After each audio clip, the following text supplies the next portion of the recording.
Yo, what's up with you guys? Boxing family, we here at the Kenichi Bed Studios. This is the Slipncounterpodcast, man. I'm your host, BINK, your host, GOLDENBOY. We back in the building. We got a special guest. My guy. A special guest here in the building. 3-0, 3 knockouts. Max Garland. What's up, man? Man, what's up? Hey, How you feeling, brother? I'm good. How are y'all? Man, we living life, man. We good. We blessed. We healthy. Kids is good. He good. So everything good, man. But, nice to finally meet you, get a chance to talk to you a little bit, talk some boxing. Likewise. Yeah, I've been telling them about, man, I was in the gym with Yeah, no, for sure. I've seen some of your clips and your training and stuff like that. So you definitely talented, man. But you just give a little background on yourself, how you got started in boxing. Well, how I got started in boxing. I started boxing when I was 5 years old. Up Headbangers Boxing Gym, up Bald Eagle Recreation Center. Yeah, the little shack. Not the little AC gym they got now, but the little shack. You don't know about that? Yeah, trenches for real, but yeah, I started when I was 5. Me and my brother started. He stopped boxing. I kept pursuing it when I was 5, 6, 7. When I turned 8, I had my first fight, and I loved it. I ain't never looked back since. Started at 5, your brother stopped, but you kept going. What about it made you want to keep going?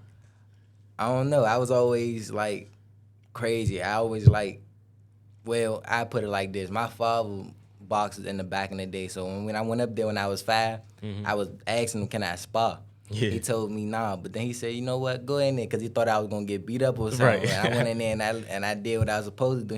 He was just shocked, like, oh, maybe he can do something with it. So he just started taking me every day, and I fell in love with it. No, for sure. That's kind of what Devin Haney's dad said about him. Took him to the gym, thought he was gonna get beat up, and he handled business, and it kind of snowballed from there. So, now with your career being as successful as it is, how do you feel about that? And did you see yourself here back when you was 8 years old, just starting boxing? Of course, I always dreamed about this moment. I knew it was gonna come. I just had to wait my time.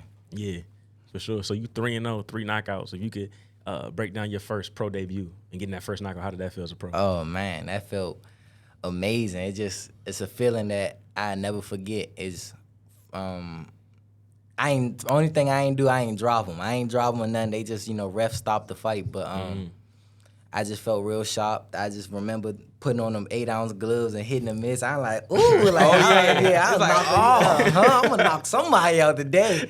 But just some out Atlantic City. I would never forget, out the Bugatti Hotel. I would never forget, on the Gary Russell card. Shout out to Gary Russell. He gave me the opportunity to let me showcase my skills on this card. But I never forget it, man. Just went in there. Dude was scared from the jump, from the way in, all of that, man. But I stayed composed. This is like another day in the office for me. Yeah. So just stayed composed, went out there, did what I was supposed to do, listening to my corner, and we got him out there in the second round. Indeed. So let me ask you about the weigh-ins. You say dude was scared. So when you're doing a face-off, right? Yeah. What are you looking for in your opponent to kind of see if there's any weakness or fear in that, man? the same thing you be doing when you play football. No, I'm gonna ask him. He though. used I'm to gonna crack ask people. He cracked back, huh? Yeah. He talking about, what did you see in the eye? The same junk you saw when you lined up against people. I want to ask him though. I see. It's all on your body language and you as a person. Like if I look at your eyes and you ain't looking at me eye to eye, I know I got you. Like you don't really want to do this for real. You just in here to collect the check. But if I know you looking at me eye to eye, we going in here, we gonna have a war. We gonna see what's up. Like may the best man win. Yeah, the best man win. For sure, man. So let me ask you this. So, being a fighter, in your own words, in your own opinion, what is a fighter and what does being a fighter mean to you? Damn, that's a good question.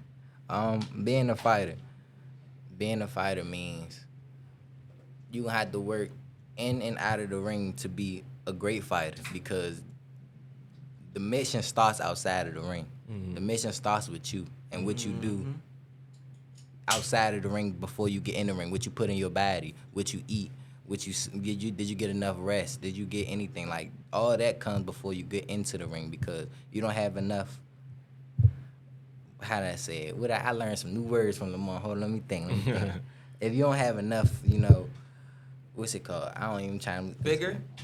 Not bigger. It's more Not so bigger. Vigor, something like that. It was more so like something that you eat. It was more so like your body fat and all that. Like, I'm learning a lot about your body. Attrition. Yeah, nutrition and all that type stuff. Like, I'm learning about how to eat better, how to do all of that. So, like, without that, I feel as though, because the physical part is going to be there. Anybody can do the physical part. It's on how you going to take care of your body in the long run. It's how long you want to be in this sport. Oh, yeah. That's a fighter to me, is you going to take care of your body, your hands, your lungs, your everything else that you need to be before you get in the ring as a fighter.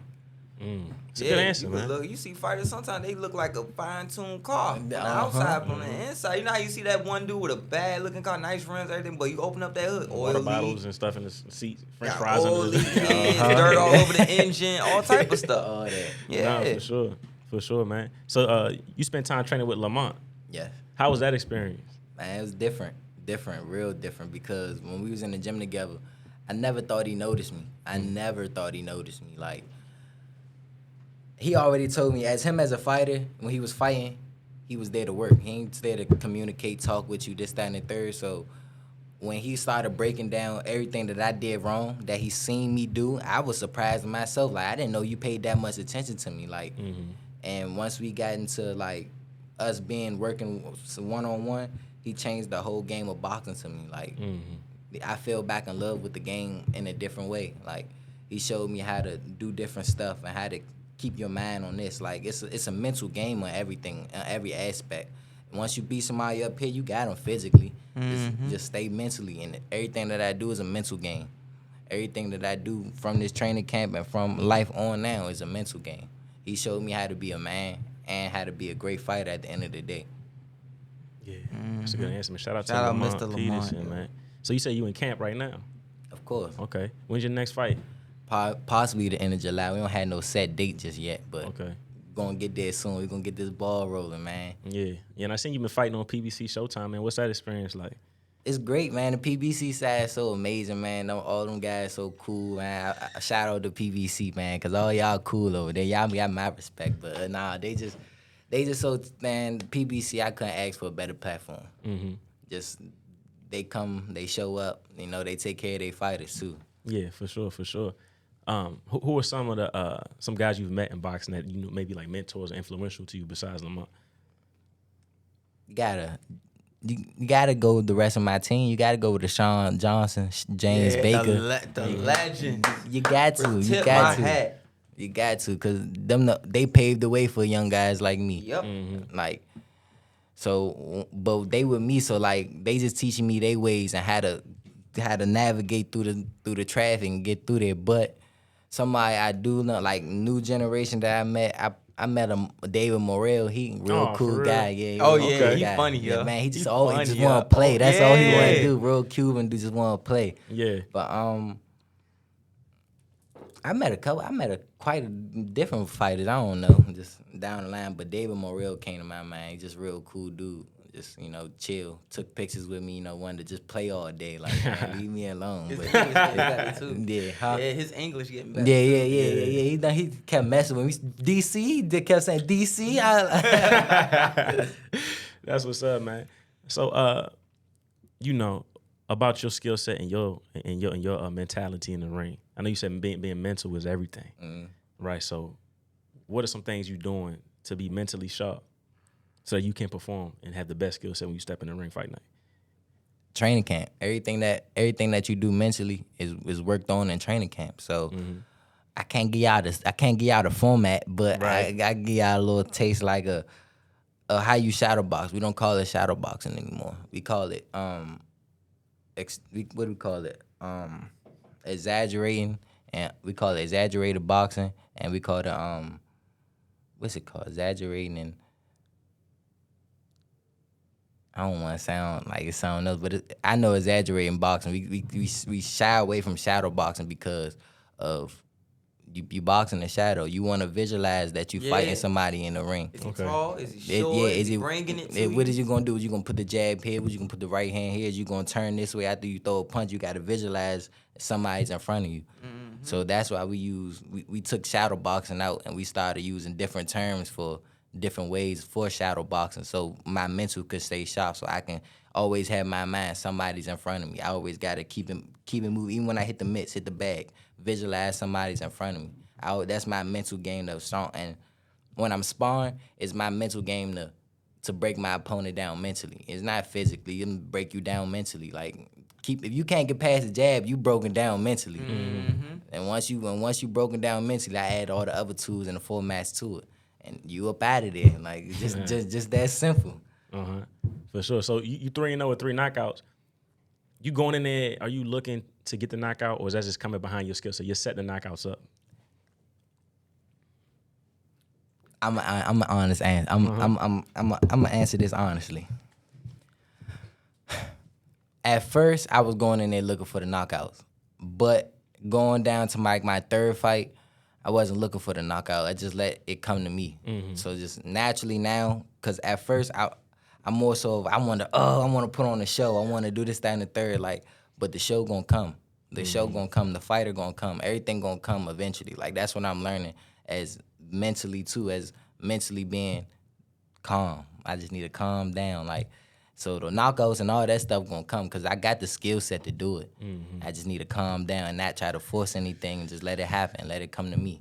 Yeah. But once that happen, and I'm gonna tell y'all, I'm gonna keep this 100% knockout ratio. And that's all I'm gonna do. I'm gonna keep this 100% knockout ratio. For sure, man. That's an honest answer.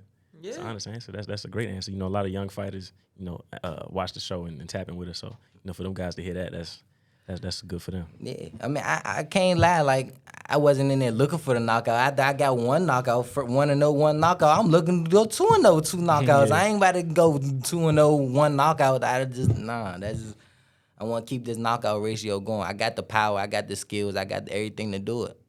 So that's my goal in boxing, to keep this knockout ratio going. Yeah, for sure. And it's real good for like young fighters to watch. And if you're a fast twitch guy, you watch. If you're looking at, okay, I'm going this way, what other angles can I do? You will want to watch Max, because he's watching Max, especially now where he is similar to kind of watching, like his mentality is similar to James Toney in the sense where his feet could be planted. Like one of the things he do that I can't do is, for instance, if you rock and roll over this way, he can go the opposite way of doing it, going here, pull, back over this way, roll this way, twist. I can't do that. But, and a lot of times you would think you can't do that because, all right, my body not gonna allow me to do that because I'm gonna be out of position a certain way, or because of my height, my balance not gonna allow me to do it, and he can get away with that. And then on top of that, we'll still have his fundamentals in check of, okay, it's my back foot says this set. And when you think that the situation is like sequences, like you might have a fight, there's a dance, there's a sequence. So you might sit there, have a sequence with a guy, y'all both back off, walk, settle back in, back to work. As soon as you think the sequence is over, he kind of got this Junior Jones, Marco Antonio, and Barrera type thing where he throws an off-timing jab, which is very difficult because a lot of guys who do it that I've ever met, it's only one person I've ever met besides Max that do it without thinking they're doing it. Like some guys are, okay, like Marco Antonio just did it, and then he realized it, then he started timing it. But no, it's like, okay, as soon as you think the sequence is over and this guy, like, then all of a sudden you hit him with something. He's like that. As soon as you think you have him pinned to the ropes could be tight, but somehow he has a way of moving his weight. Like his hip flex is quick. He can roll in and roll in, and that's a beautiful thing I like watching with him. Working with Coach Sean, man, from the jump over there at Headbangers before I even left, working with Coach Sean, we was working on how we was always looking like how Canelo moved his hip flexes and how he moved up top. Canelo was so, like, he moved like water up top. Like you couldn't touch him. So once we started seeing that, but we seen he ain't moving his legs. All he doing is moving his hips and his shoulders and just turning. And once we seen that, we like, oh, we gonna start working on that. So once I started working on hip flexors a long time ago. So now it's just second nature. It's in my subconscious. So it's like it's there. I'm glad I picked up on that because I wonder how many other people done picked up on that besides me. No, that's what's up, man. That's what's up. You know, we starting to have our influence is growing, and like I said, we got a lot of youngins that watch the show now, and you know, being influencers is like our responsibility on the show to make sure we show the young fighters that's watching us, you know, the right way to do it and how you at your level, how you got there, and you know, maybe you know through tough times, things you had to go through. Was there ever a time where, you know, in your career where you made a second guess fighting and maybe thought it wasn't for you, and how did you persevere through that? Every time I go to a tournament, you got to make weight. I was always second guessing myself. Losing weight always second guess me. It wasn't no fighter or nothing else. It was losing weight that always made me second guess myself if I really wanted to box or not. Cause I'm a fat boy. I like to eat. Like I like to eat. I don't like to lose no weight or do nothing. I lose weight. I'm the worst person to be around. I'm cranky. I got attitude. I don't want none of that. I'm gonna go on you. Everything that is irritating me real quick. Like that's the only thing I would say. That's one of the hardest things for you in your career is losing the weight. Losing the weight. And also, when I had switched management, I also got in my feelings a little bit. And this is recent. Like, venture off why I ain't go from 3-0 to 4-0, anything like that. Just in my mental, just in thinking of, is this what I really want to do, or is this what I want to do? Because I don't want nobody to have control over my career but me. So if that ever come to the place where somebody got a control over me, I'm just gonna stop boxing to that day because I did this. This is I started this from the jump. My for hands 5 hurt. years. I took the shots. Exactly. Y'all ain't going in there, but y'all just making money off me. If we ever get to that point, I just stop boxing to that day. But I'm back and got my mentality all right, so I'm gonna be back. Y'all just see me by the end of the summer. Indeed, So, man. was it like, when that situation, was that like, oh, so this is the pros? Was that like your big introduction? Like, this is the pros? Yeah, really. Like, no shade. Those were some good guys, great management, all that. Shout out to them. But we just didn't see stuff eye to eye on they end. But yeah, it was more so like, welcome to the pros. Like, you're gonna see a lot of more stuff. This is just the beginning. You're gonna see a lot way more dirty, grimy, all types of stuff down the line. But contracts, all types of stuff. So it's like, at that point, they just introduced me to the game. It wasn't no hard feelings, it's all love. So they just introduced me and told me from the beginning of how to do business with other people. I got you. So I guess the takeaway from that is, to a young fighter, is take control of your career. Yeah, make sure that your narrative is your career. This is your career. Ain't nobody gonna take these punches or do that workout or do anything for you. This is your career. It's you and another person in that ring. It's just take that and run with it. Like, this is your career. Whatever you want to do with your career, this is what I'm learning. I was always going off another person. I'm learning this now from being with Lamont, Sean, and Baker. They teach me this is my career. Whatever I want out of my career, this is what I'm going to get. Whatever I want to do, this is my career. Whatever I want to do, whatever I say, whatever I don't want to do, this is my career. So, and they understand it. Everybody got to understand. As a professional and as a fighter, everybody works for you. Oh. Everybody don't understand. Everybody think that you work for them. Nah. Preach. Your manager. You wanted to sign me. Yeah, your advisors, everybody, your managers, coaches, everybody. Not saying it like that, but everybody work for you. That's what my team tell me. Everybody, they planted that in my head from day one. They work for me. I have everybody else that in the joint work for them. Everybody work for me. So I got the last say so. For sure. You ever seen in the corner? What's the first thing you hear? You would think the trainer is the head of the corner, right? But what is the name of the trainer? The chief second. The fighter's the chief. You have chief second, and then you have the second assist and the cut man. Right. You got these guys that, and I've seen this since I was a little kid, back when Bagel was a pro, all these different guys. Like, I've been around that long, seen so much stuff. And it's like, wait a minute. Some of the people that do it ain't never took a punch a day in their life. But they're in the sport. And they be the ones that'll take from them, whether it's a judge, whether it's a referee, whatever. And it's like, wait, you wanted to sign me. You wanted me. But you trying to take control You're over trying to my take career. control over my career. And I'm the one getting in there. Right. Like, I'm the one fighting. Then on top of that, don't forget about the percentages. They want theirs off the top. They want this off the top. They don't want to hear nothing about it. Uncle Sam gotta get his, so then you ain't really left with nothing for real. Unless you doing right business. Unless you doing the right business. Right. If you ain't doing the right business and just signing anything, they can get 15% of everything you got, and Uncle Sam gotta get his too. So you left with nothing for real. And you gotta pay your corner. Right. And you got, man. And then the thing people don't get is that a lot of fighters would get in tax trouble back in the days because they thought they were just a working man. They think they're a regular working man. Like, oh, no, where's W-2 and things like that. No, you are Max Garland Inc. when you become a fighter. You are a 1099. I mean, now you are in a different tax bracket. Yeah. You go to another state to fight, you have to pay that state a luxury just for going there and making money. Yeah. Am I lying, man? Am I lying? You ain't lying. that's Minnesota taxes was crazy. You should have Thank seen the stuff you. that came out of my check. I was ready to fight somebody after the fight, young. You saying what? Man, you ain't never lying, bro. You ready to boogie again? I'm telling you. Oh my God, man! And Oh, people my don't goodness. get that, man. Yeah. Like he played football at a high level. So it'll be stuff he tell me about football, and I'll be like, dang, some of the simple stuff going on. Except for they have more of a structure. Like in football, it's more of a structure, and boxing is more. Like there's a structure, but it's more one entity. It's never no one person at the top and things. And it's like, you got the nerve to sit there. A lot of these, like Tyson said in an interview like a month or two ago, he was like, the fighter should get paid first. He said people forget the fighter should get paid first. He the one that's putting on the show. Right. He the one that's doing. Without him, there is no show. Exactly.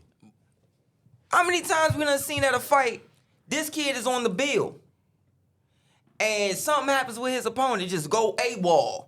And this kid done sold all these tickets. And but they scrambling to get an exhibition, something, to get this kid in there because of everything. So it's like, when you say that introduced to you speaking from my own heart, man. Some of the stuff on the That's scene. important. That's important that you said that, so a lot of people can understand the game. It's not They just getting in the don't. ring and throw punches. It's a lot of behind the scenes stuff. Oh in the yeah, it's a game. lot of politics, man. A lot of politics, man. A lot of politics. Right.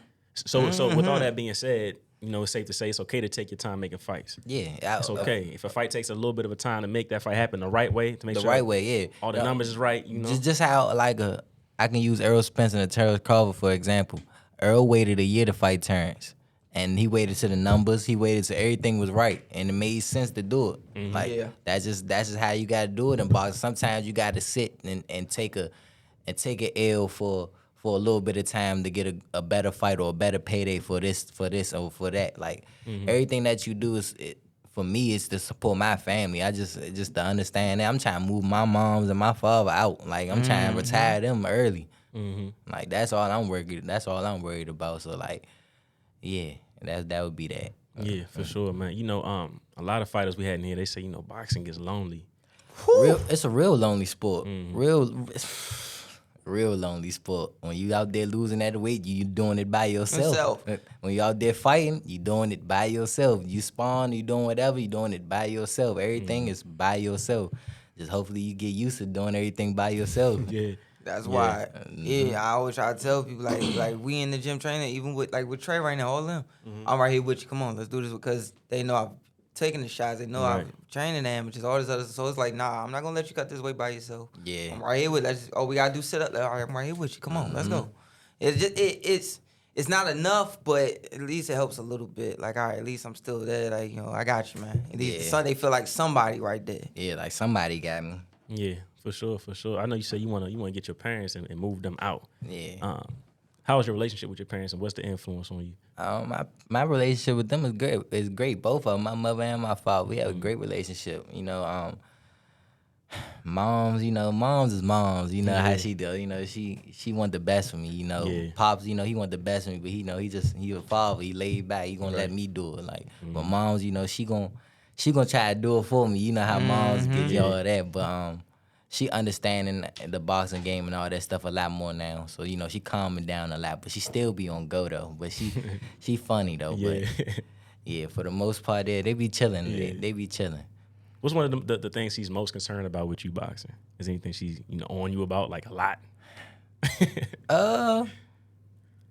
Nah. Nah, that's not. She know I'm certified. She know we going. No matter where it goes, she know her baby got herself. But she always plan. She always think. She be thinking.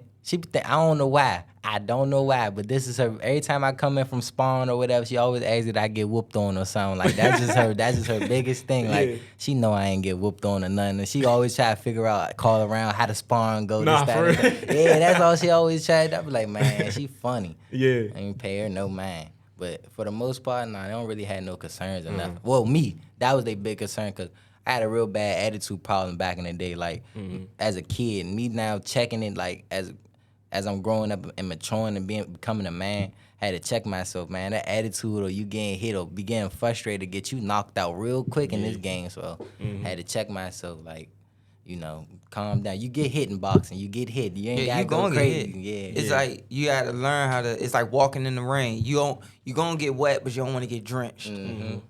That's right. That's right. I'm glad you said that though. You know, by being like a kid with an attitude problem. I swear, every fighter we had come in sitting in the chair was like, man, I was a demon when I was a kid. I had an attitude. I was an angry kid. So, you know, for the kids that may be dealing with the same kind of things that you grew up with, and how did you come over that, overcome that? You know, having. It wasn't more so like I was an angry kid. I was real jolly, little laugh and joke with you, all that. But it's when I get in that ring and then everything just switch. I get hit or something, or I don't like how I can get buzzed or something, like do something that I don't like. And I just go ballistic. I go crazy. Like my mind, like I'm ready to stop you. I'm ready to hurt you. I'm gonna hit you with everything I got. Like, and I realized that I ain't doing nothing but getting me pieced up. I'm just exposing myself to the dumb stuff and just swinging for the fences. Like, it just didn't do nothing for my career. It just but slowed me down or got me hit more. So right. So getting hit more made you learn how to control that aggression. Yeah. Controlled aggression. I know when coaching football, I coach my kids to play with controlled aggression because you can't play football soft. You got to play it aggressive, but you got to play under control. Control aggression, because you go out there too aggressive, go out there and get smacked, and you blindsided, all of that. But just control aggression to it, like. And as I get older, it's just more so my character. As I get older, I'm just more so chill. Like, I just started chilling out. Like, nothing really bother me like that no more. Like, it take a lot for me to get upset now. I just be chilling. Yeah, for sure. What's one of your most memorable moments in boxing? Amateur, pro, whatever. Oh, man, this is a classic of Howard Theater. I don't know, a lot of people remember this one, of Howard Theater. Me and Stacy Shelby fought. Stacy dropped me. Second round. I got up, laid hands on Stacy. At that point, I was, we had the whole Howard Theater turned up off that one. I got dropped and got up and just started going to work. That was my first time ever being dropped, hurt, any of that. Like, I didn't know what I was going to do. I didn't know if I was going. This one made me know that this is I'm a boxer. I'm a boxer. Like, this is what I'm going to really do. Yes, like, indeed. I got hurt, got up. I was wobbly and got up and went out there and did my thing. And I won the fight. Like, I won the fight. That's all. That was amateur. Amateur. That was the most memorable moment. Bruh. I don't remember. I wasn't there. Bruh. Because I did residency. I know you was in that joint. I did residency. Remember, my residency was right up the street at Howard. So I knew everything was going on right there. Man, shut that shit down. Oh, my God. He was the main event, too. Yeah, he was the main event. He was the last fight. They switched my fight like 3 times just to put us at the main event. Everybody wanted to see us fight. Right. So what was that moment? Like, you can go back and like close your eyes and go back to that moment when you got dropped. Like, when you got up, what was on your mind? What was you thinking? Like, oh shit, or was it like, yo, I'm about to come get you? My mind, like, all right, it's 2 sides to this. It's like, it's real mental. The real Max was like, all right, now I'm gonna come get you. My mental was like, all right, you need to get your shit together. Like you really hurt. Like, you really hurt. What you gonna do? Like, he counting. I'm seeing the 8 count going. I'm like, all right. I'm wobbly. I'm like, all right. I don't need to fall back into the ropes. He gonna stop the fight. I'm trying to get my balance together. I'm trying to just stand and look proper. I'm trying to look like I'm still here. Right. As soon as he like he did like that, and he let him come. That he came full steam at me. I'm talking about. He threw a punch and I weaved it, and I'm like, all right. I'm getting it back. Yeah. I'm getting my mind back. I stomped my feet to get my legs back. And once I got my legs back, it was over. I started laying hands on that nigga since. That's what's up. Do you feel like that moment, that experience is helping you in your career today? How to navigate the ring? Of course. Because me being hurt moment will always go with me towards inboxing, because you always probably got to go back to that moment of you being hurt or getting up off the canvas, and you got to go back to work. You got to show what you can do. Yeah. Same thing happened to me. That's a huge part. When I never boxed, but when I look at fighters and like their pedigree and like their character, like what you just told. That's something I noticed, and it's I respect it a lot. You know, to get put down and then get up and keep fighting. That's a life. That's something you do in life, man. Like when life get hard, you got to get back up. And keep fighting. Man. And the thing was though, his knockdown wasn't.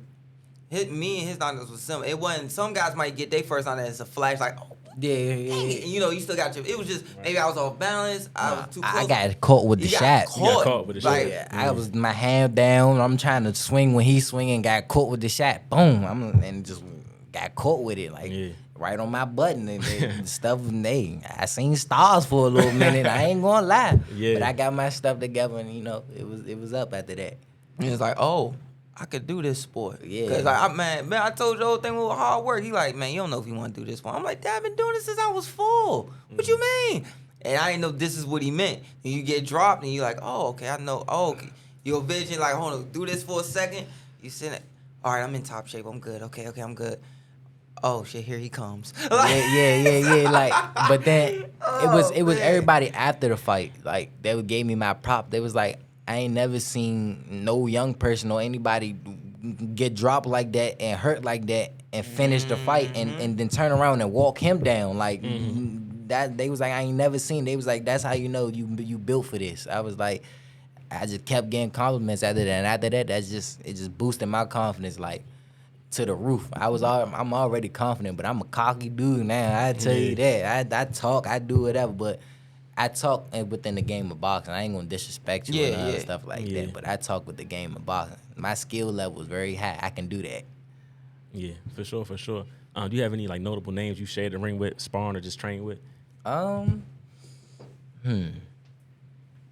Sean Porter. You spar Sean Porter? I ain't spar with him. Okay. I was too little at the time. Yeah.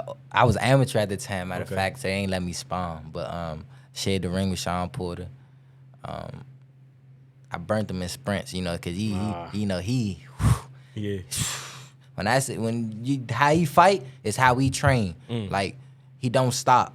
He don't stop. He keep going. I've heard. And I'm talking about, I'm real competitive. Like, I seen him burn me off the first time. I said, we gonna run these sprints together. I'm gonna burn you. I threw up and all that trying to keep up with him.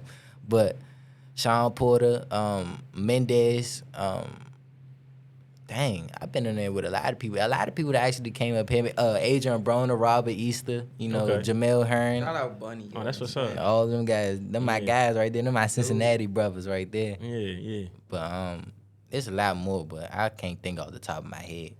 Oh, Shakur. I spot Shakur too. Okay. Mm-hmm. Is Shakur really the real deal like everybody say? Oh yeah, Shawty real. Shawty the truth. Shawty the truth. Shawty the truth. What was that experience like? You talk about that a little bit. Being there with Shakur. Shakur. First of all, Shakur called me when we was probably like a week out or 2 weeks out from going to the Nationals. I had a sauna suit on, but that's my fault though. I should have took the sauna suit off. But Shakur, man, he showed me a different aspect of being a professional. Like, I was amateur, man. That little that left hand stab to the body that he throw. Money, like I kept going like this. Going like this. Me trying, and it ain't hurting me. It just keep making you go like. Keep making you go like that, and it's just like I'm trying to walk him down. I'm trying to bully him. I'm trying to do all of that. Just it ain't working. He just staying composed. He laughing. He just standing there. He talking, but I'm talking back to him now. But like after the spawn, he was like he liked me. He was like, you just need to calm down a little bit. Work on boxing. How to. You got the skill. You got range to do it. And after that, I just took that and ran with it. Yeah. So about Shakur, it's probably what I'm taking from that is like his IQ level. Like, he's really a student of the game, so he knows how to really operate the ring, right? Right. So that's what stood out to you too. His distance is impeccable. Like I thought I'd get. How I'm tall and rangy, he didn't let me get close to him at all, and he was in range to fire at every point. His feet is his distance. Like, I was learning that with him. Like, he just keep taking little steps back and then punch and little steps back or little steps forward or move around the ring. His feet work is something different. It's like them youngins that do in the Olympics the fencing. Yeah, the fencing. That's how Shakur is. Like, step. It's all quarter. It's all quarter steps. Like step. Here, nope, stab. Nope, pull, stab. Inch. Right. Every time. Oh, God. So shit, let me ask you this then. Control. Let me ask you this then. You know, since we talking about Shakur, you think how you feel that fight between him and Devin Haney fares out if they ever get in it? He's stopping Devin Haney. He's stopping Devin Haney within 8. Within 8. Within 8. Damn. Within Okay. 8. Because, well, if not 8, it's going to be in the money rounds because you see Devin faded in the money rounds with Loma. He lost every single money round with Loma. And that fight should have been a draw to me. But, I mean, he lost every single fight down the line to Loma. I mean, to the money round. And Shakur hit harder than Loma, for sure. And I wouldn't say he got better skills than Loma, but Loma a little washed up right now. He a little old. You got another Over 400 amateur. I'm about to say. So you got another young dude coming in there, matching your age, matching your skill. Yeah. It's not gonna look good for. I mean, personally, I don't think Devin is a bad boy. I just think he got a good jab and a good right hand. But that's gonna take a lot more to keep Shakur off your line or to do anything with Shakur. But he gonna try his hardest to stay away from him. Yeah. They all are. Damn. Yeah. What? He said everything that I said. If Devin had a lot of trouble with Loma, and his father couldn't tell him a damn nothing. thing. When he sat on that stool, he looked dead at his father and said, he know every move I'm about to make. Every time he beat me to it. No, that's good. We got this. What the hell you mean that's good? Tell me to step around, do something. Yeah. You don't have to. What do you know Bill to know? What do you know Bill known is for? Like, I haven't seen him in no amateur tournaments. I didn't even know his name until Devin came around. Like that father and son duo type stuff, man. He don't know boxing enough. He don't know boxing at that enough level. To give that instruction. Not that level. No, at the amateurs, he probably can do that. All you telling him to do is throw a couple punches and keep it moving. Like, and the amateurs, all you need to do is keep your hands moving. The pros, is a lot more stuff to it. Like, I don't think he has a skill set to take Devin to the next level. And man, always say in the pros a lot more to it. Remember I was talking about with Edgar, like being on the inside. Like it's stuff that be happening in front of people with them ringside seats that they don't even notice. Stuff that be happening in the clinches. Dude drop his weight on you. Dude throw his shoulder on you a little bit. Or instead of sitting there and moving, he'll purposely, instead of having his hand here or moving like this, he'll purposely have the lace right here on you and move and things like that. Or going under your shoulder and he remember Quick used to do this. Yeah, lifting you up and like those, hitting you with your shoulder. And your jaw, your tongue keep clicking, your jaw keep clicking, biting on it. Like little stuff, that stuff happens. That come with, or hitting you in the hip. Max the ref, Max over there. He the referee coming over. I can't see that side. I can't see that side, so I'm gonna be hitting you here. I'm gonna hit you on the hip. I'm gonna hit you in your hip, your thigh. We keep on going to 8th, 9th, 10th. All of a sudden, your leg not moving the way you want it to move. Right. Man, Trinidad did that to Vargas, and Vargas was walking, like he had hematomas on his hip after they fought. Like he was walking, his wife had to help him. Then turn around, Bernard Hawkins did the same thing to Tito. And Tito leg, if you watch by the time he got to like the 9th, Tito, who's a heavy front foot guy, like his leg, his thigh, you kept seeing his thigh muscle keep shaking like this. Every time people try to step and plant his hook, it's like, oh, yep, starting to take it away from him. That type of stuff. So it's like, you couldn't tell that boy, okay, if he knows what you're about to do, we gotta give him a double move or something. All right, so now every time you mimic everything he do. Do what Buddy McGirt did to Purnell that first, like just mimic everything. It pisses the fighter off. You keep mimicking everything I do, and it's like, hold on, it's like looking in a mirror almost. He move this way, I move and pull with him. He go this way, I feint, go back over with him. Little stuff like that. It's just like, what the fuck is he about to do? And all of a sudden, I shoot. All right, let's slow this thing down a little bit. Let's go ahead and lock. Every time I want you to dip and clinch him.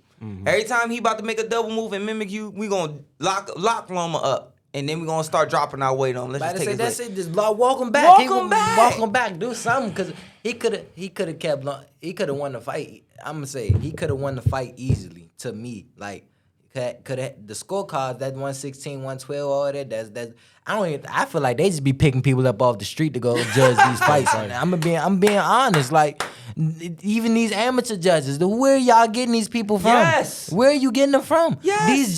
These judges never fought a day in their life. Never Never did nothing but judge a fight. And you gonna tell me you gonna go for hit, man? Please, Like, yeah. man, please. But like I'm saying, anyway, like Devin could have kept the jab on Loma. He could have kept a jab on Loma. And that right body, that right little whip to the body was money for him. So you could have jabbed, right whip, step off to the side. That's all you could have kept doing. So, all right, let me move my back foot just an inch over. Just an over, and just keep sliding to the right, and keep Loma guessing. You got to keep Loma on his heels. You got to keep Loma moving, because if he have you moving, you gonna roll into his trap. Like, people don't understand boxing. I don't think Devin has even been around the game enough or around enough people to understand the game, because you've been to Mexico, all that stuff. The Mexican people don't know how to box or do all that stuff. They just bring it. Yeah, you just went in there and just got your wins and all that stuff. You're not seasoned enough. You fought Orion Garcia in the amateurs, bro. We got all types, like the people the old heads in the amateurs now, they used to fight, like Sean, all them bulls, all of them they had killers in every city they went to. They had killers, bro. They had to fight a killer. They had to, man. Come on now, man. Like I don't think Devin has been around or seasoned enough to understand the boxing game. Right. He don't get me wrong. He's been around. He know what he know. Not gonna say that, but it's a lot more to it that he got to add to his repertoire, to anything, to keep it moving. Like, he got a lot more to add to his game. He's basic. He's basic.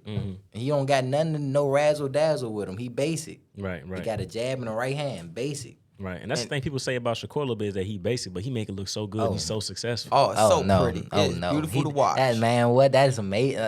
Boy, you got to think, people that say he's basic is probably non-boxers. People that never been in the ring. People that just watch boxing. Shakur, to all the boxers, Shakur's a bad motherfucker. Man, what? Cause Shakur, feet movement. We know what he gonna do. We know what he gonna do. We know what he gonna bring to the table. Like, that's why Shakur outstands all of them. The only person I say give him problem is Tank. Yeah. That's the only problem. Yeah. But he give him Tank problems though. Yeah. So like, that's the only other person in that weight class I feel as though that's gonna be in Shakur way. Everybody else he walking through. For sure. That's what I meant when I said people think he basic. Not based to where he's easy, based to where you know what he gonna do, but you can't stop what he's gonna do. Man, you can't stop that jab and that right that right hand or left hand, all that. Man, you can't stop none of that. Yeah. He gonna set you up for it every time. Cause you gonna think you getting close to him. That's what he love. You think you getting close to him. I thought I was getting close to him. Touch every time. Touch. I'm like, damn. I keep thinking I'm getting closer. I'm thinking I'm gonna land a big shot. He already out the side door. Yeah. Shorty, man. Shorty, the truth. Man, anytime you got fighters that, cause everybody know me. Like, I spar guys at a high level. I couldn't fight continue because of my illness or whatever. Cool, but when you sit there, you around other fighters, and you watch a guy, and you all just look at each other like this. Yeah, you know. Yeah.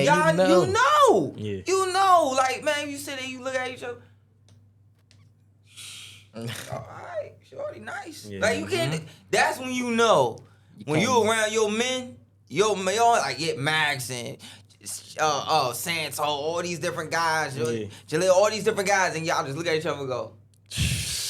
Man, me and Lil famous for that one. Me and Jaleel famous for that. When you look at each other, we go. Yeah. He be like, it's gonna be a long day for him. Long night. For sure. A long night. So let me get your opinion on this biggest fighting box right now. We got Errol Spence and Terrence Crawford. What's your opinion on that? What's your breakdown? I don't know what the business. I want to hit with you guys because it's hard for me to break this one down, man. I got Earl. Okay. I'm gonna tell you why though. Okay. Terrence is questionable to me because off of what he said of Gamboa was his hardest fight. You let old Gamboa at 135 be your toughest. He wasn't old then. He was moving up a weight class. He was on his way out of being. He wasn't the same. Top. He wasn't the same Gamboa. Right. He was towards the end of his career Gamboa. You went in. That was the start of the downturn. Yeah, the start of the downfall. Like, and you gonna say Gamboa was your toughest test? Gamboa, and you fought from 40 to 47, and Gamboa is still your hardest test. 35, 40, 47. Yeah, that's what I'm saying. You fought 40 and then 47 after 35. So Gamboa is still your hardest test. That's a little outrageous to me. Like, and look at Earl. Look at his resume. Earl got a hell of a resume. He done fought people. And Terrence wasn't even supposed to beat Sean Porter, if you ask me.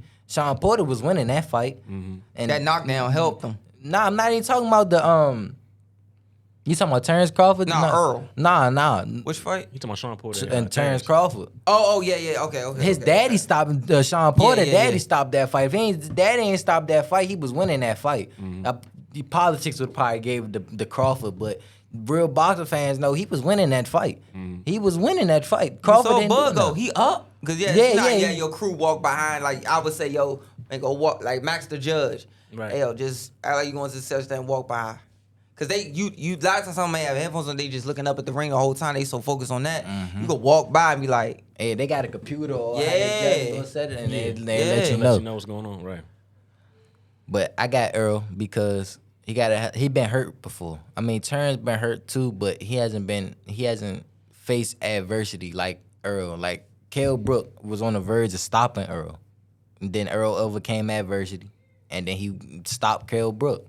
Then who else he fought? He got a resume. He fought Ugas. He fought Sean Porter. He fought Danny Garcia. You know what I'm saying? He got a track record of people. He fought big names. Like he not gonna go in there and he's been at this level. He know what it take, and it's a size difference. Earl is a big boy on fight night. Like that Texas boy is a big boy on fight night. He country strong. Man, what? So then, like, he's going to walk Terrence down. I just feel like he's going to walk Terrence down. It's going to be a long night for Terrence. Unless Terrence got something in his arsenal to really hurt Earl, to back Earl up, it's going to be a long night for Terrence because Earl is here. He up top. He not no leave his hand down here. He up Everything's here. right He's here. southpaw, and he going to walk you down. He going to jab. He going to walk from right here. He's going to walk from right here. He going to catch, slip, slide. He going to do what he can do. But most people don't give Earl his skill for, he got a lot of boxing ability. They don't give him his skill for his boxing ability. They just think he going to walk and bully everybody. What'd he do to Mikey Garcia? He boxed Mikey Garcia. He could have easily stopped Mikey Garcia. He boxed Mikey. Yeah. Don't nobody give him his credit. And Terrence, you can't sleep on him because that little Oklahoma boy got something. He's going strong. there. He going there and close the show. yeah. But is it going to be enough to keep Earl off of him? Is he going to have enough firepower to keep Earl off of him? That's going to be the question of the fight. If he back Earl up, then he going to win. He ain't knocking his mouthpiece out no more, huh? My only thing with Terrence was about his mentality when he get frustrated in the ring. He kind of open up a little bit and be susceptible to shots. Yeah. And as sharp as Earl is, that could cause a lot of problems for him. Yeah. Just like how when he fought Benavidez. Yeah. He kind of looked, it was a lot more, you could see it was a lot more pockets and a lot more stuff that Terrence was showing us that he doesn't have this defensive here, this defensive move here. Like, he keep his hand down, first of all, but that's his right hand, left hand. If he go southpaw, he gonna keep his jab hand down. If he go left hand, he gonna keep his left hand down. Like, whatever hand he go in, he gotta keep both his hands up, and he gotta be on a boxing ability. He gotta use that whole ring. Because if he walk forward, it's gonna be a bad day for him. He can't just walk forward with Earl. He gotta use that whole ring. He gotta use angles against Earl the whole fight. Once you got Earl, I don't know if he got him stopping him because Earl, he got him stopping Earl, but if anything, that's how Terrence gonna win. He gonna have to outbox Earl the whole 12 rounds. Yeah. All right. So I've said the same things on your end, but Earl. So I'm gonna try to do it from Bud's perspective now. We all know he could switch. We all know he has sneaky power at 47. This is my thing. What if he takes Earl's jab away and distance away? Because he has a habit of taking people's jabs away. The biggest fight you could think of is the Ricky Burns fight.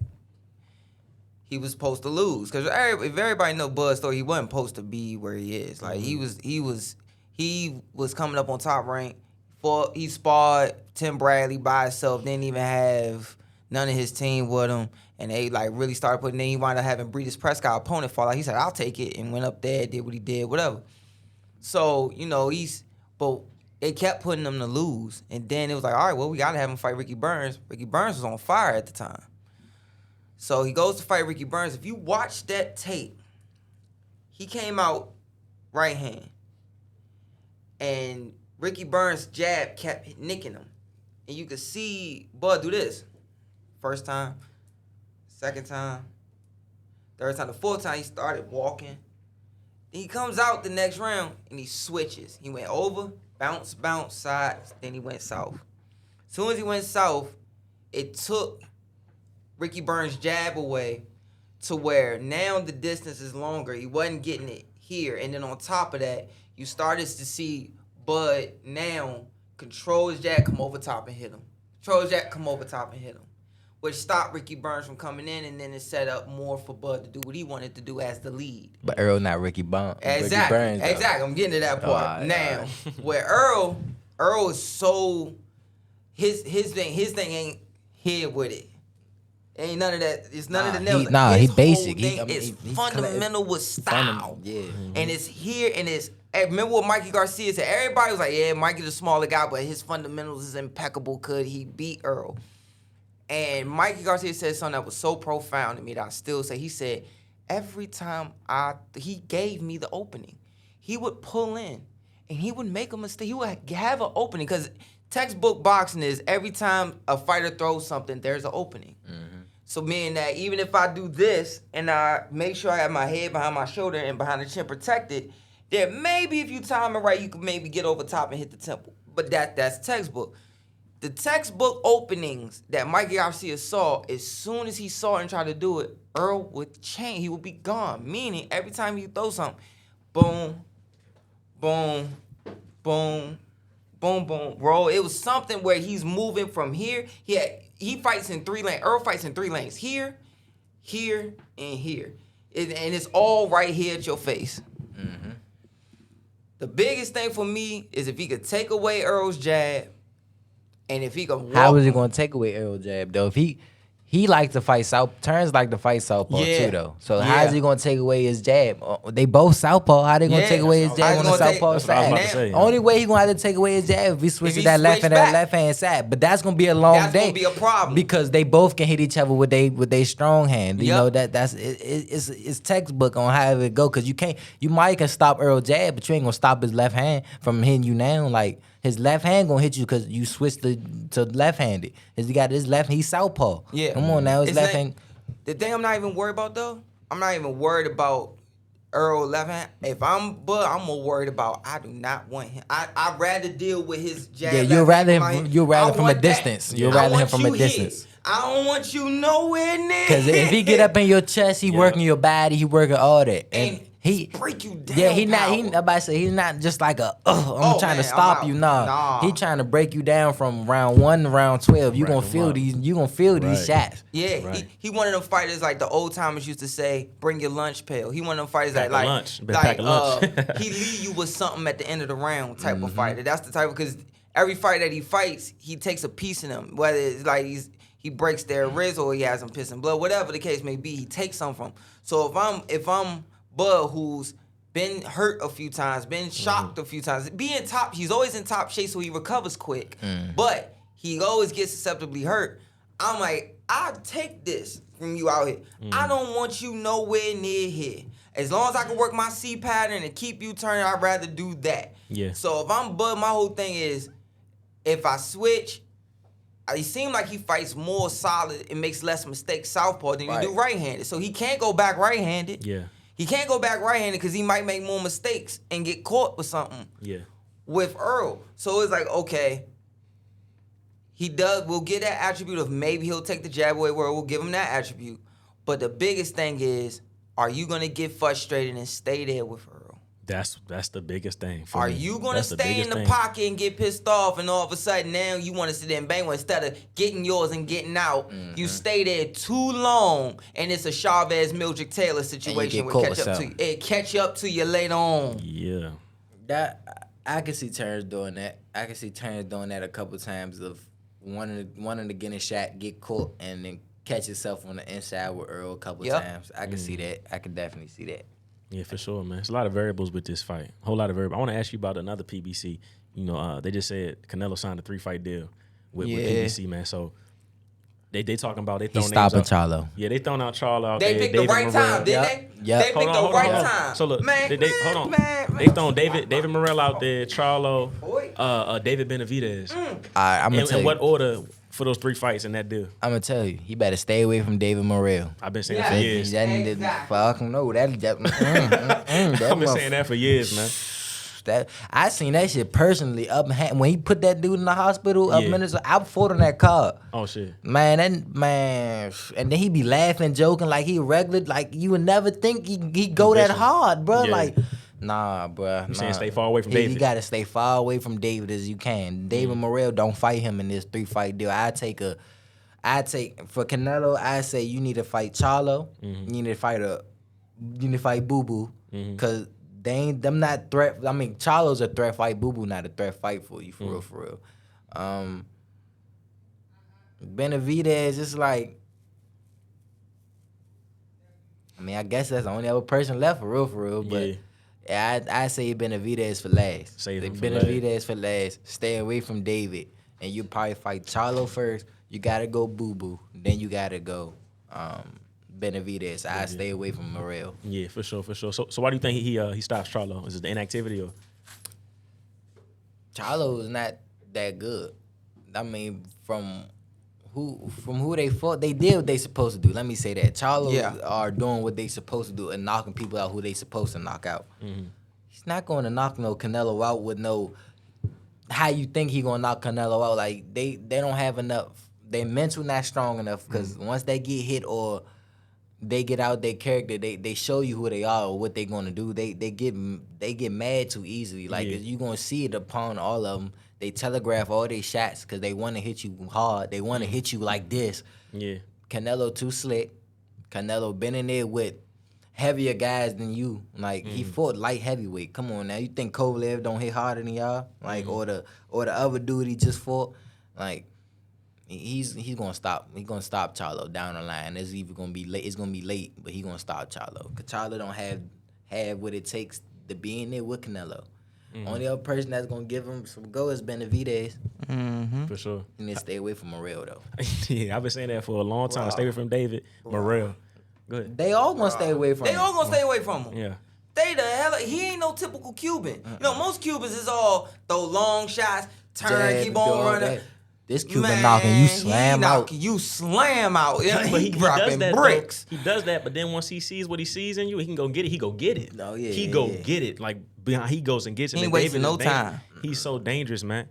So being there live, you know, watching David Morrell, what's the difference from watching him here on TV or whatever and then seeing him live? What's different? You get the hit of punch of power. You get to hit a glove, hit his face, like. And the sweat knock off his body and all that, man. That's a little scary sight. Max, do you ever do what I do when you ever be watching guys that's bigger than us and you be like, yeah, I ain't never going past 47. Nah. I think I'm gonna finish my career at 54 though. Okay. That's all right. That's I mean, like the big dudes, like the 68s, the 75. I mean, like, you be like, God, I mean, down the line, if I'm a seasoned vet down the line, and you know the money, right? Yeah. Hey, I take that fight, one fight, 68. Hey, I'm going right back down to 54 though. Right? You feel me? I'm gonna pick my fight wisely. But I ain't gonna pick nobody that's a hell of a nigga at no 68. I'm gonna pick somebody that got one belt, take his belt, and go back down to 54. But like, I be watching some of them big dudes. I be like. Yeah, I'm glad I'm little. Them big them man. God damn. I know them heavyweights look like them niggas hard as a mud. I don't care what. Your head stay the same size, bro, and you getting bigger, and you getting 200 plus pounds of pressure put on your skull. Jaw, bro. Oh my God. Yeah, I was on Deontay Wilder is the one like. He can't have no lick of a skill at all, bro. Put you on your back pocket and turn your lights off real quick. Your back pocket. Man, what? Put you on your back pocket. Speaking of Wilder, how you feel about him and Andrew Ruiz possibly having a fight? How does that fight play out? I mean, hopefully the heavyweight division stop ducking each other, man. Because too much money to be made. The welterweight division, the lightweight division, then showed everybody you can fight everybody, man. Tanking them and Devin Haney and all them, they showed it, man. Fight each other. Why not? So like. I'm waiting on the Wilder and Joshua for real. Andy Ruiz and Wilder. I mean, that's cool and all until Andy get hit on his button. I mean, but Andy got some boxing skills though. Yeah. No, what? Over 200? Is it 200? Because he was in amateur when we was. Like, he was like, what, 200 amateur fights, I think. Andy can boogie. Andy can boogie. He can boogie. And when I seen what he did to Joshua, he can boogie. Like, and he a little slick, little fat boy. He can boogie. But is he going to withstand the power though? Because he get hit though. He gets hit. Joshua put him on his ass though. When he got up, I was surprised. Yeah, he put Joshua on his back pocket. Right. This the thing about the guy. Like boxing is already a puncher sport. Like amateur, you can maybe say skills pay the bills. It do. Skills always, could pay the bills. Whether you can take somebody's power away. But the thing about this sport, you can't say that. One punch will end you in this sport, no matter what. Yeah, like, you can say that, but you can't say skill pay the bills in the amateurs. The skills pay the bills in the pros. Because, of course. Because everybody hit hard in the pros. Yeah, not just one person. Everybody hit hard in the pros. So it's kind of like it's on you. If you got skills to keep somebody off your line from them punching on you, they hit hard or that's on you. It's on your skills and what you can do. Yeah. Well, I mean, it's the crazy part of, in the amateur, you got you got a little bit of bigger gloves, and you can get a knockout, but it's a little bit more difficult. Right. But in the pros, it's so much work because you could be getting, you could be getting a guy, got him all under control, do everything right. You be winning 1-11. Split 12 second. He close his eyes, go like this. And next thing you know, you sleep. I'm telling you, sleep. Go like this. Man, go like that. Have you ever seen Big John Tate versus Mike Weaver? Go home and you ain't got to watch the whole fight. It's all one-sided, but just watch the clip, bro. Big John Tate beating the brakes off Mike Weaver all night. This is 15 rounds back then. Beating the brakes off him. Slim beating the velvet off his trunks. Damn. That's crazy. And I mean, man, what? Beating the mess out of Mike Weaver. 15 round came, he still beating the mess out of Mike Weaver. It got down to 18 seconds left on the clock. Pulled Big John Tate towards the ropes, and he went to lean to try to lock up Mike Weaver. Mike Weaver threw a short. You can't blink because it was a short jump, just that short. Mm-hmm. And all of a sudden, you just see Big John. I seen that dream. And just fall forward. I mean, never even caught itself. Fell for like timber, bro. You dream of getting a guy like that. Like he was out. It was no, I'm hurt. Stumble, catch myself, but I'm hurt. No, it was boom and then timber. And he was out. And you gotta think for a second. If you Mike Weaver, you win, you exhilarated, and then that soreness kick in. Oh, you like, bruh, did I really win? Like, God, I took a beating, you man. got whooped from 1 to 12. 1 to 15. You just thought you just got lucky. Right, you got lucky. God. What about Jared Anderson? Jared Anderson, yeah. He fighting this weekend too. He fighting Charles Martin. Yeah. He got to show me a little bit more skills first, Jared. though. Yeah, he got to show me a little bit more. And defense responsibility. He got to show me a little bit more skill. And we all know he got the power. We gonna know he gonna do all that. He got to show me a little bit more background. He got to show me a little bit more of his amateur skills. Cause like some of the guys that be going to the pros, I can see some of the amateurs come like, as in boxing or as in some stuff that you did in the amateurs that you had to change up and do. Like I can see some of the amateur stuff coming out of people, like a boxing or going back to the basics, amateur stuff. Like, and when all said and done, you got to go back to the basics. Like, and I seen people do that. Like, so I need him to show me a little bit. I like him. I like him, but I need him to show me a little. I know he got some more in the tank for me. So I need a little bit more, and just a little bit more, and I become a fan. Man, I think he could clean the division out. I've heard, I've been from the amateurs. I've seen him.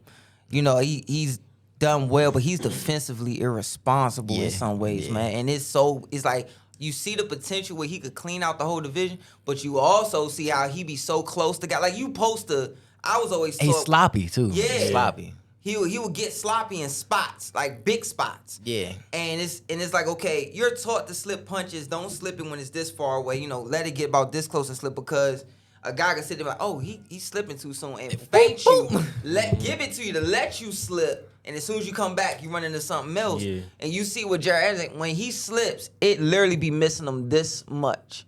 So that tells me something of, you're not slipping it from here. You literally are just missing. So if you stay in the pocket, because the further you go up them ranks, the less mistakes, the less time last time you had. Like I tell fighters all the time, when you turn, whether it's amateur or pro, when you begin, you got a whole second to make a mistake.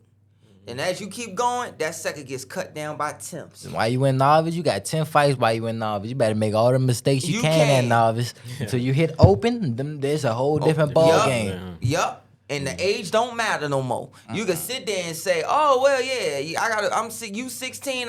You 16 in 6 months. I'm 16. I'm 50. I'm like 16 in 1 month. Like I just turned 16. I can sit there and be like, okay, we could fight. But once you turn pro, that's why everybody loved Floyd in the amateurs, because when he turned open, he literally was fighting. He fought like a few 20-plus-year-olds and stuff like that. Yeah. So.